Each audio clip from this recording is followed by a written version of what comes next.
नमस्कार साथियों, आज हम उपस्थित हैं दिल्ली में। हमारे दिल्ली के प्रदेश अध्यक्ष हैं नवनियुक्त आरपी सिंह एडवोकेट जी। हमारे साथ में हमारे बड़े भाई हैं जनसेवा दल उत्तर प्रदेश प्रभारी भोलाराम सविता जी। हमारे अमित भाई हैं अमित ठाकुर, प्रदेश महासचिव भारतीय जनता पार्टी उत्तर प्रदेश और किसान यूनियन सर्वधर्म संगठन के राष्ट्रीय उपाध्यक्ष। तो हमारी जो विचारधारा है, आज उस विचारधारा को लेकर के दिल्ली में अपना पार्टी का प्रचार प्रसार करने का काम करेंगे हमारे वकील साहब आरपी सिंह एडवोकेट। मैं दिल्ली में था तो एडवोकेट साहब का फोन आया कि अध्यक्ष जी आप आ जाइए तो मुलाकात हो जाए। तो हमारे भोलाराम सविता जी हैं, बड़े भाई हैं, बातचीत होती रहती फोन पर। तो भाई साहब से भी मुलाकात हुई, अच्छा लगा मिलकर। देखिए, हम लोगों की राजनीतिक समीप होती है, विचारधारा अलग हो सकती है, पर जहाँ पे हम सामाजिक व्यक्तिगत सामाजिक जो पारिवारिक रिश्ता होता है वो एक अलग होता है। उस रिश्ते में हम लोगों के अंदर कोई दरार नहीं होनी चाहिए। और जिस दिन हम इस चीज को समझ जाएंगे उस दिन हम बहुत आगे निकल जाएंगे।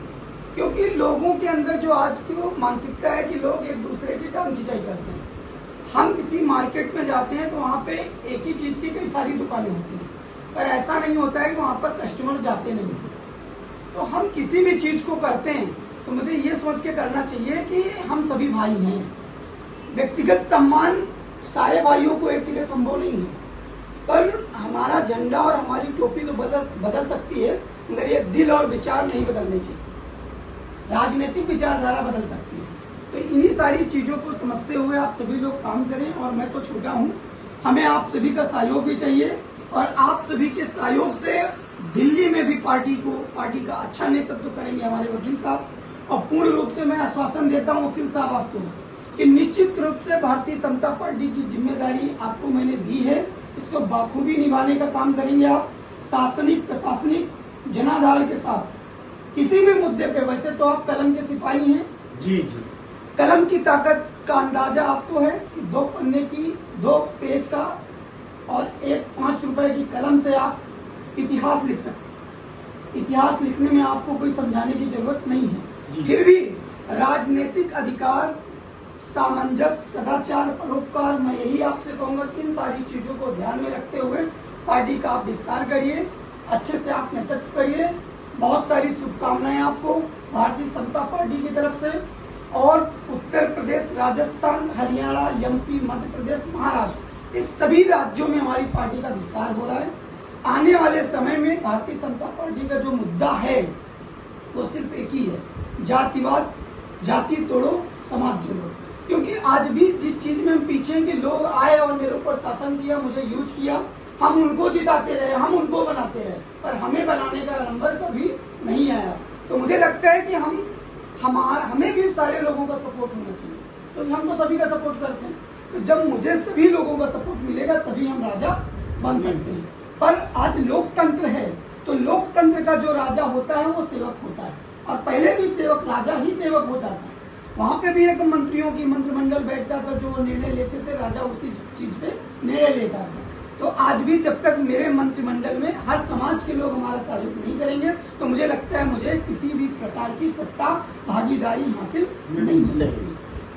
एक जाति एक चीज की अगर हम लड़ाई लड़ते रहेंगे तो वहां पे भी हमको सफलता नहीं मिलेगी। क्योंकि जब हम जंगल में घुसते हैं तो मुझे बबूल भी मिलता है, आम भी मिलता है, पीपल भी मिलता है, बरगद भी मिलता है, मुझे हर तरह की वनस्पति मिलती है। तो मुझे हर तरह का अनुभव होना आवश्यक है। तो राजनीतिक दल है भारतीय जनता पार्टी। जनता पार्टी का मुद्दा ही है समता। समता में हम सभी को एक साथ लेकर के चलने का काम करेंगे। एक देश एक शिक्षा, एक देश एक चुनाव, जिस पर भारतीय जनता पार्टी काम कर रही है। हम केंद्र सरकार और उत्तर प्रदेश सरकार का अभिनंदन करते हैं कि वो भारतीय जनता पार्टी का जो मुद्दा था 2019 से उस पर आज काम करने का काम कर रही है। एक शिक्षा, एक चिकित्सा देश के अंदर पूर्ण रूप से फ्री होनी चाहिए। क्योंकि जो गरीब मध्यम का बच्चा है और जो अमीर मध्यम का बच्चा है, फिर जो बिल्कुल मध्यम है, वहाँ पे शिक्षा डिवाइड हो जाती है। मुझे लगता है कि अगर हम उत्तर प्रदेश में डॉक्टर भीमराव अम्बेडकर को पढ़ते हैं, जननायक कर्पूरी ठाकुर को पढ़ते हैं, पंडित दीनदयाल उपाध्याय को पढ़ते हैं, डॉक्टर रामविलास शर्मा को पढ़ते हैं, अशफाक उल्लाह खां को पढ़ते हैं, हम भगत सिंह चंद्रशेखर आजाद को पढ़ते हैं, तो महाराष्ट्र में भी मुझे उनको पढ़ना चाहिए।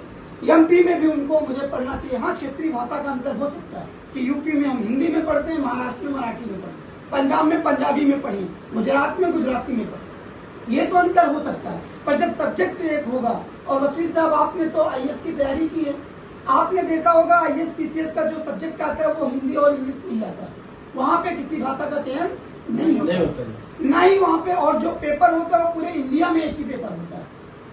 तो मुझे लगता है उससे हमारी शिक्षा स्तर में सुधार आएगा, और शिक्षा साफ और सच होगी। मुझे देश के अंदर कई सारी चीजें फ्री नहीं चाहिए, पर शिक्षा और चिकित्सा फ्री चाहिए। ये व्यक्ति के जीवन की अमूल कड़ी है। अगर ये दो चीजें व्यक्ति के जीवन में आ गई तो शिक्षा वो हथियार है जिसके माध्यम से हम सारी चीजों को हासिल कर सकते हैं। और चिकित्सा वो चीज है जो व्यक्ति को स्वस्थ के साथ साथ उसको स्वस्थ और स्वच्छ पर्यावरण का आवरण दे सकता है। ये हिंदुस्तान के अंदर जरूरी है, क्योंकि हमारा मुद्दा बस एक ही है कि कौन हमारा जन्मदाता, तो धरती गंगा गौ माता। जय समतावाद, जय कर्पूरी, जय जय श्री राम।